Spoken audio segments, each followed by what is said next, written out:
To print from a college computer or from your own computer onto a college printer, go on to slc.me and scroll down to Print Services. Then click this link that says click here to access these services.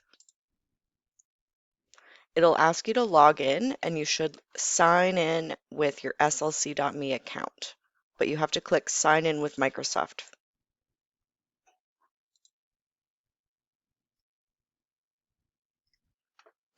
Now I can go over to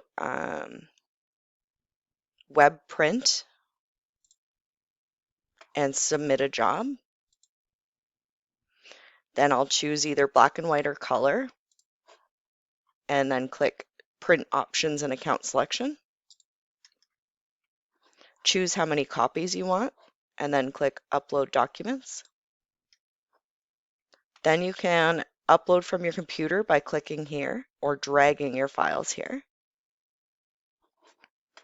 I'll just choose any random note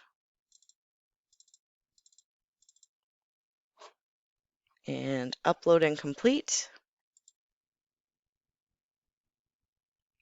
And then you can go to the college printer and scan your card.